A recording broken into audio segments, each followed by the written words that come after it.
신경 써서 레이먼드 카버. 수많은 이야기를 나눈 뒤 설명했습니다. 그의 아내인 이네즈는 자기평가라고 표현했다. 설명했습니다. 수많은 이야기를 나눈 뒤 로이드는 집에서 나와 자기 거처로 들어갔다. 그 집은 3층 건물의 맨 꼭대기층에 있는 집으로 2개의 방과 욕실 하나로 이루어져 있었다. 방에 들어가면 급하게 경사진 지붕의 안쪽이 나왔다. 방 안을 서성거리면 필시 머리가 부딪힐 수밖에 없었다. 창밖을 내다보려면 구부정하게 몸을 숙여야 했으며 침대를 들락거릴 때마다 신경을 써야 했다. 그 집에는 열쇠가 2개였다. 우선 건물로 들어가는 데 필요한 열쇠가 있었다. 거기서 얼마간 계단을 밟고 올라가면 청계참이 나왔다. 방문까지 가려면 청계를 하나 더 올라가야 했다. 다른 열쇠는 그 방문을 여는 데 필요했다. 한 번은 오후에 앙드레 샴페인 3병과 슬라이스 햄을 넣은 종이 봉투를 들고 거처로 돌아가다가 그는 청계참에 멈춰 서서 주인 할머니의 거실을 들여다보았다. 할머니는 카페에 등을 대고 누워 있었다. 잠든 것 같았다. 갑자기 그 할머니가 죽었을지도 모른다는 생각이 들었다. 하지만 TV가 켜져 있었기 때문에 설핏 잠든 것이라고 생각하기로 했다. 도대체 어떻게 이해해야 할지 그로서는 알 수 없었다. 그는 종이봉투를 한쪽 팔에서 다른 쪽 팔로 옮겼다. 그때 할머니가 헛기침을 한번 하더니 손을 몸쪽으로 붙이고는 다시 아무 말 없이 가만히 누워 있었다. 로이드는 계단을 밟고 올라가 문을 열었다. 시간이 흘러 그날 저녁 무렵 부엌 창문으로 내려다보니 밀짚 모자를 쓴 할머니가 한 손을 몸에 붙인 채 뒷마당에 서 있는 게 보였다. 할머니는 작은 양철 물 뿌리개로 펜지에 물을 주고 있었다. 부엌에는 냉장고와 레인지 겸용 장치가 설치되어 있었다. 냉장고 겸용 레인지는 그다지 크지 않은 것으로 싱크대와 벽 사이의 공간에 붙박혀 있었다. 냉장고에 더 물건을 꺼내려면 그의 무릎이 바닥에 닿을 정도로 몸을 숙여야 했다.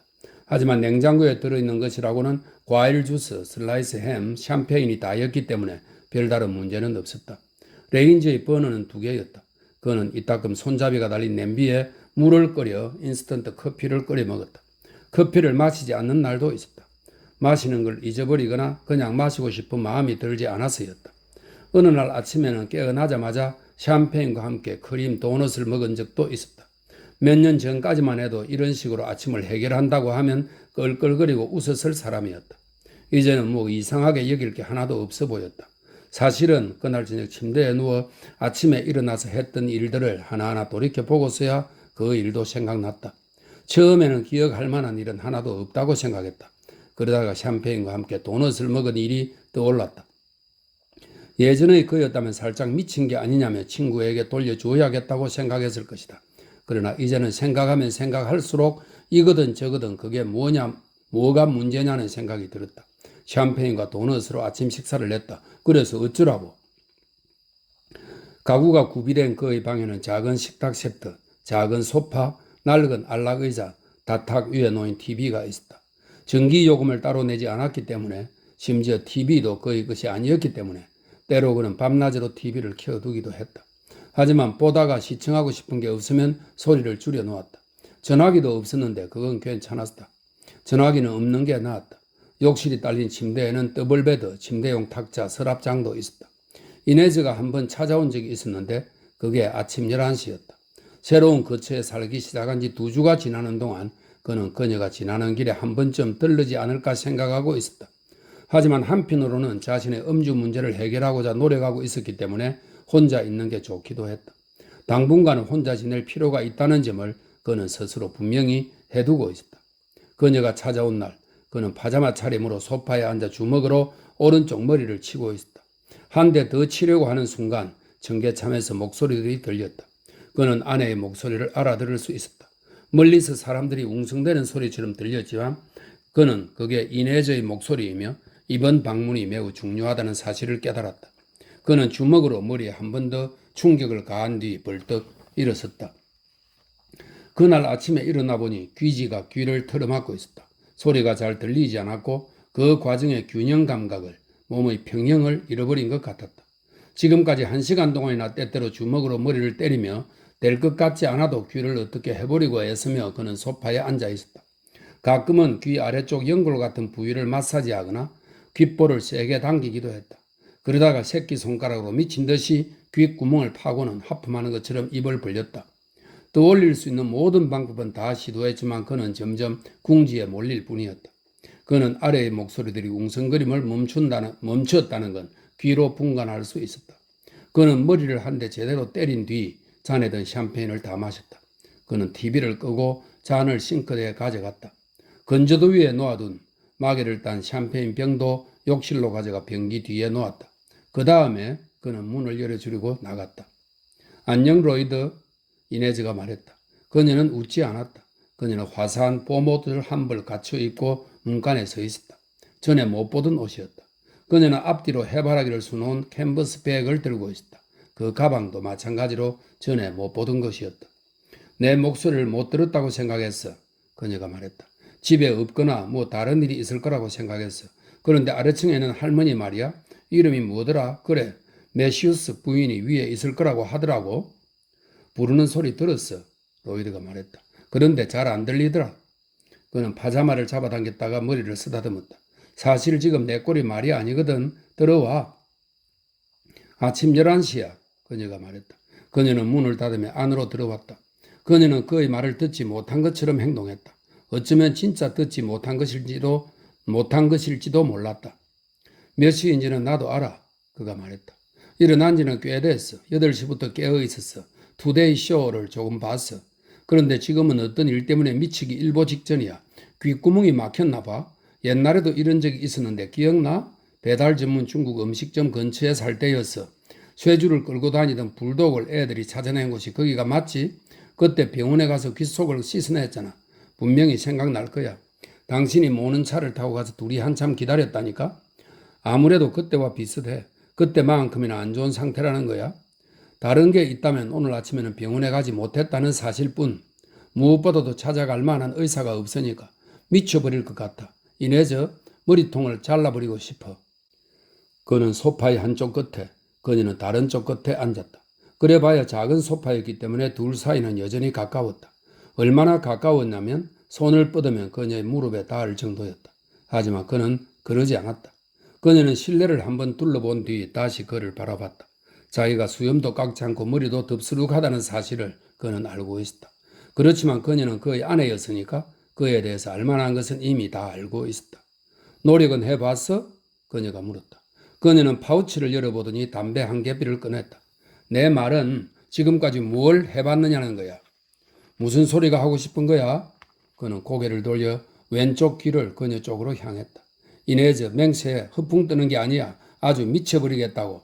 말을 해도 꼭 통 속에서 말하고 있는 것 같아. 머리통에서 들컹대는 소리가 들려. 게다가 소리도 제대로 안 들려.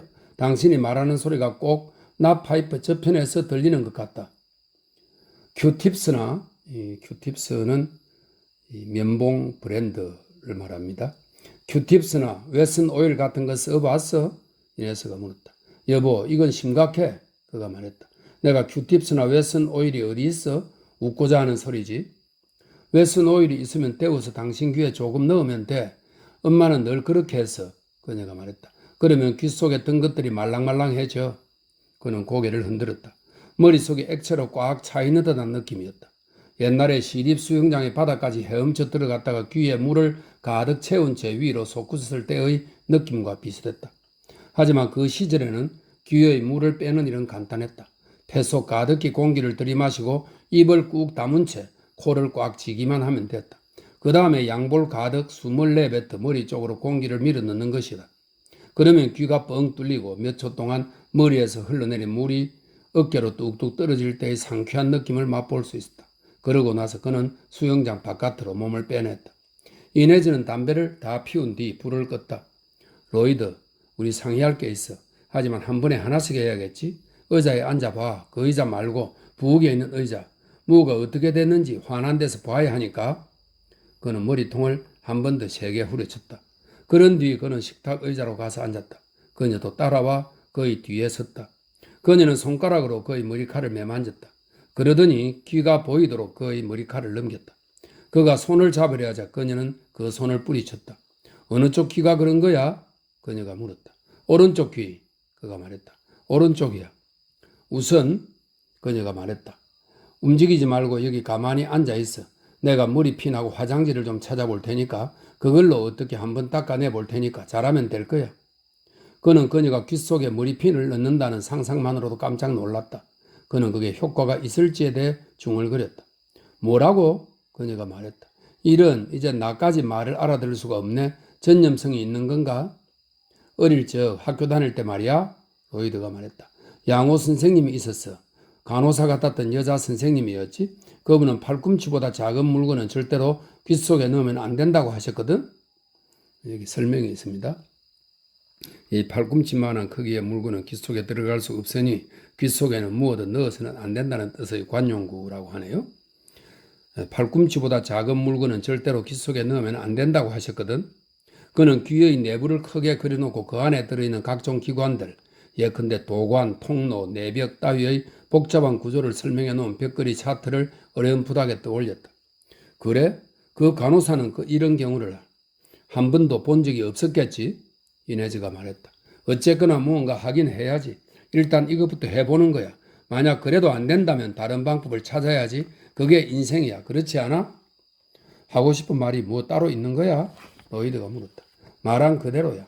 하지만 당신이 무슨 생각을 하든 그건 자유야. 여기는 자유국가니까. 그녀가 말했다. 이제 내가 하고 싶은 걸 하게 해주시지. 거기 그대로 앉아있어. 그녀는 파우치를 뒤졌으나 찾고자 하는 물건을 발견하지 못했다. 결국 그녀는 소파에다가 파우치에 든 물건을 다 쏟아냈다. 머리핀이 하나도 없네? 그녀가 말했다. 빌어먹을. 꼭 다른 방에서 말하는 목소리처럼 들렸다.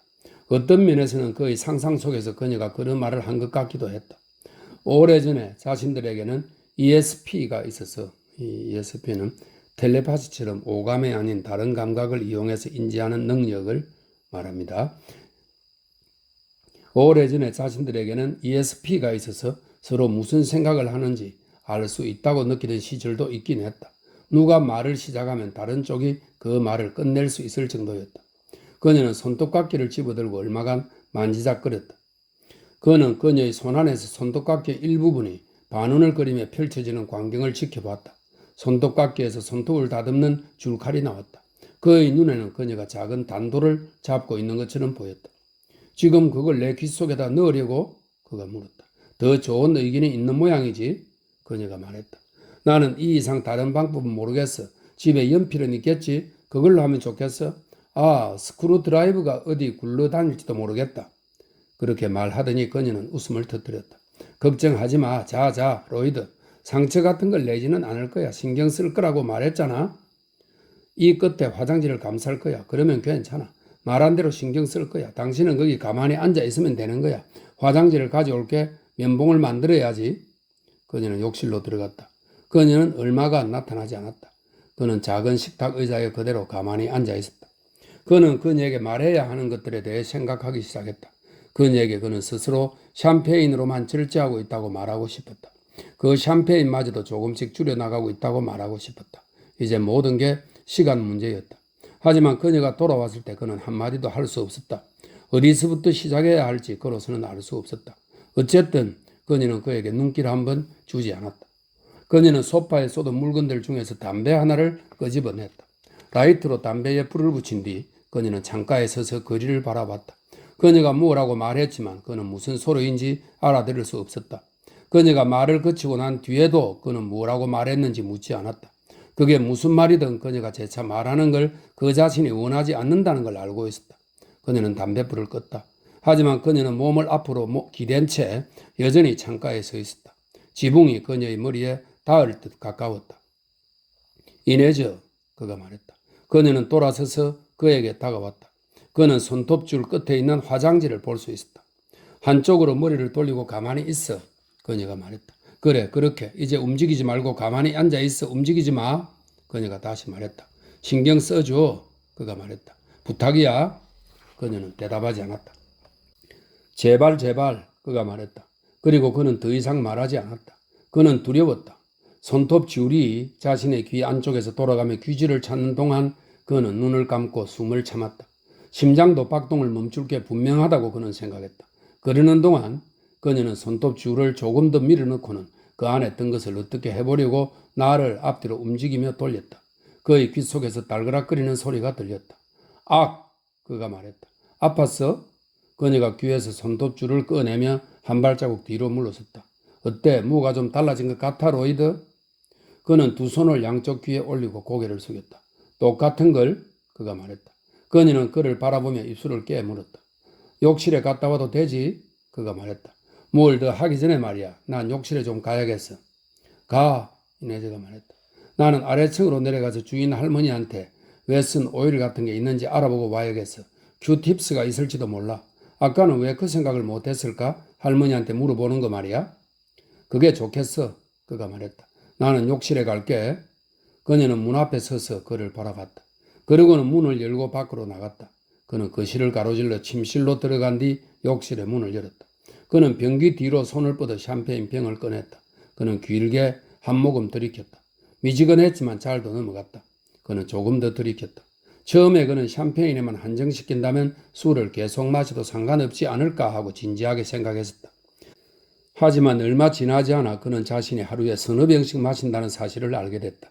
조만간 무언가 대책이 있어야 한다는 사실을 그도 알고 있었다. 하지만 우선은 귀가 뚫리는 게 중요했다. 그녀의 말처럼 한 번에 하나씩. 그는 샴페인을 마저 다 마시고 빈 병을 변기 뒤 아까 그 자리에 놓았다. 그리고 물을 틀고 이를 닦았다. 수건으로 입을 닦은 뒤 그는 다시 방으로 나왔다. 이미 돌아온 이네즈는 오븐 앞에 서서 작은 팬에다 무언가를 끓이고 있었다. 그가 있는 쪽을 힐끔 바라봤지만 처음에는 아무 말도 없었다. 그는 그녀의 어깨 너머 창문 밖을 바라보았다. 한 나무에서 다른 나무로 새 한 마리가 날아가더니 부리로 깃털들을 다듬었다. 새소리를 냈는지 어땠는지 그로서는 들을 수 없었다. 그녀가 무슨 말을 했지만 그는 알아들을 수 없었다. 뭐라고 했어?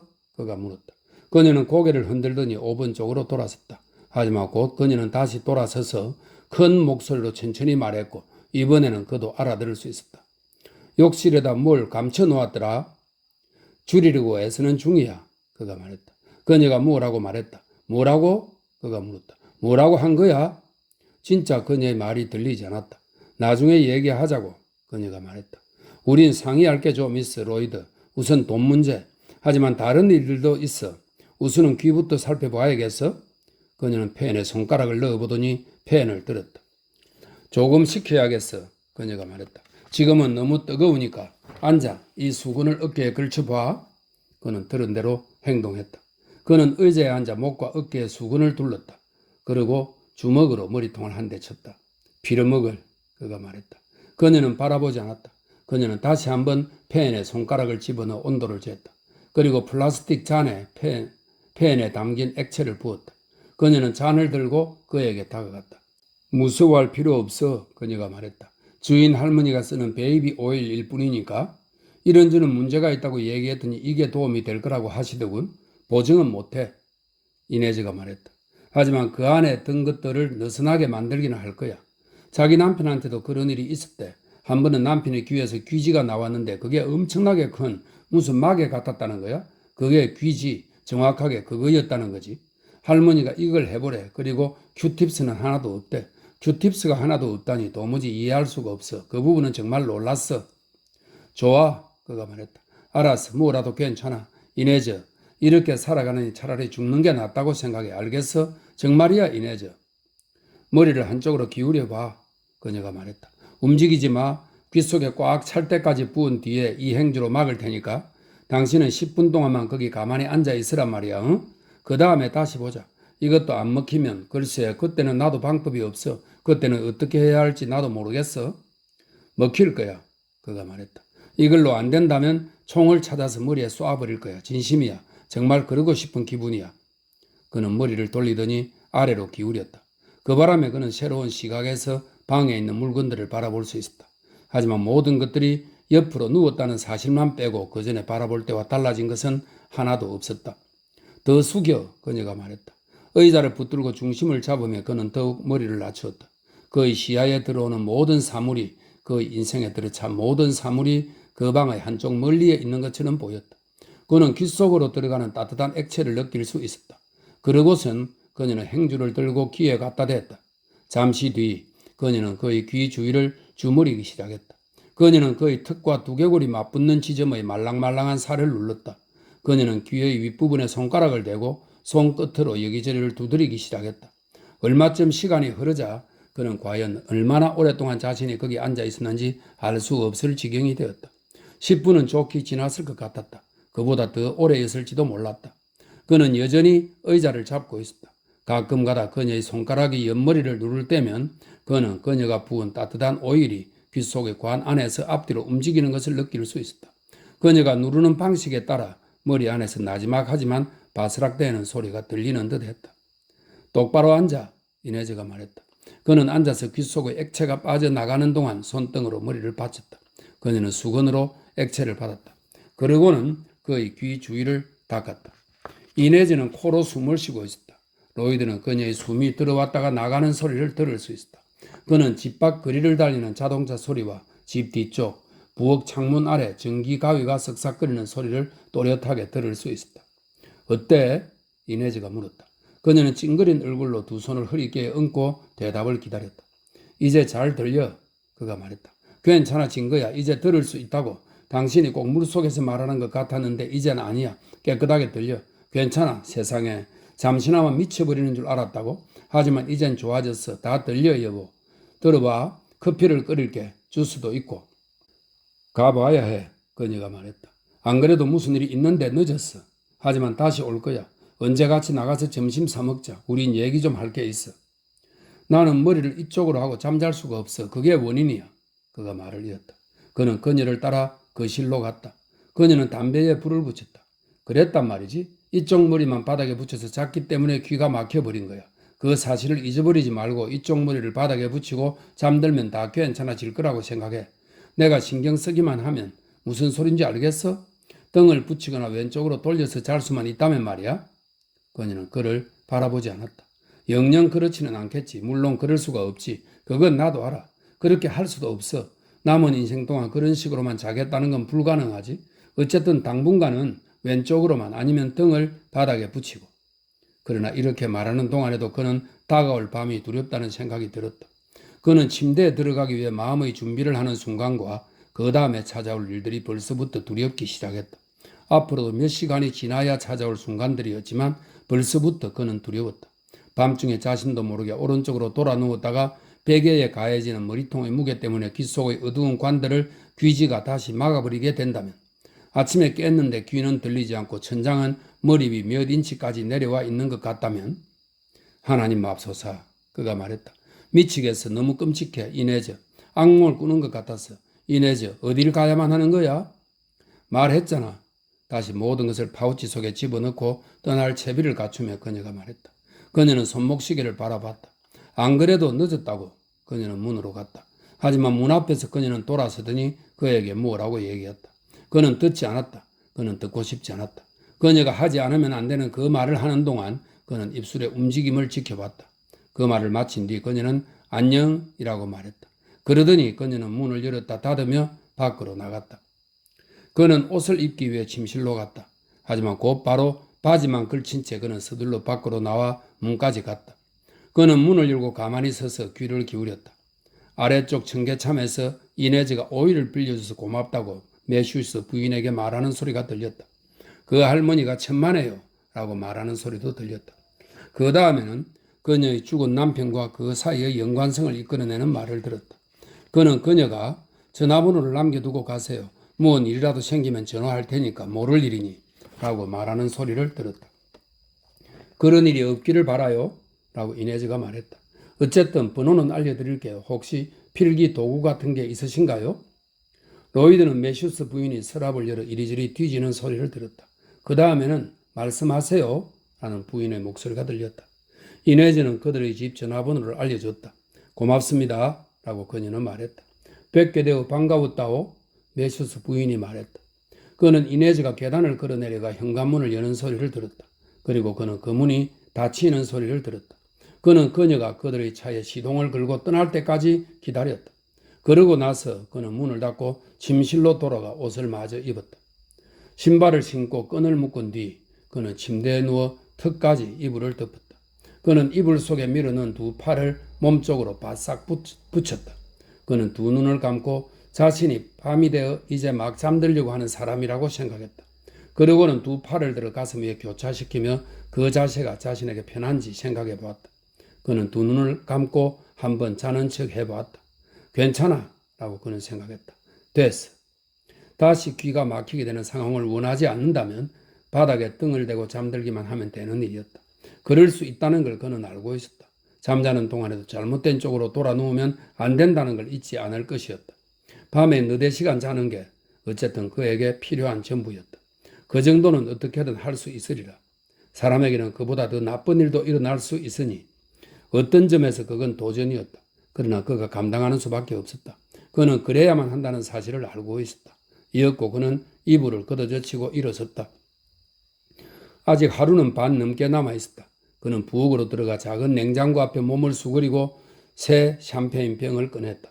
그는 최대한 신경 쓰면서 플라스틱 코르크 마개를 돌려 땄지만 펑 하는 기분 좋은 소리는 빠지지 않았다.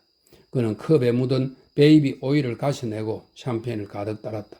그는 잔을 들고 소파로 가서 앉았다. 그는 닷하게 잔을 놓았다. 그는 닷하기 위 샴페인 잔 바로 옆에 두 발을 올렸다. 그는 뒤로 등을 기댔다. 그러나 시간이 흐르자 그에게는 다가올 밤에 대한 걱정이 조금씩 더 생기기 시작했다. 이 모든 노력에도 불구하고 이번에는 귀지가 다른 쪽 귀를 막아버리면 어떻게 하지? 그는 눈을 감고 머리를 흔들었다. 이내 그는 일어나 침실로 갔다. 그는 옷을 벗고 다시 잠옷을 입었다. 그러고선 그는 다시 거실로 돌아왔다. 그는 다시 한번 소파에 앉았고 다시 한번 두 발을 올렸다. 그는 손을 뻗어 TV를 켰다. 그는 볼륨을 조절했다. 그는 자신이 잠잘 때 일어날 수 있는 일들에 대한 걱정에서 벗어날 방법은 없다는 걸 알고 있었다. 그건 평생 감수하며 사는 법을 배워야 하는 것이었다. 어쩐지 이 모든 일은 그에게 도넛과 샴페인 같은 걸 연상시켰다. 잘 생각해 보면 놀랄만한 일이 전혀 아니었다. 그는 샴페인을 조금 들이켰다. 그런데 맛이 이상했다. 그는 혀로 입술을 훔치고 나서 소매로 입을 닫았다. 눈을 돌린 그는 샴페인 표면에 형성된 오일막을 볼 수 있었다. 그는 일어나 싱크대까지 잔을 들고 가 샴페인을 부었다.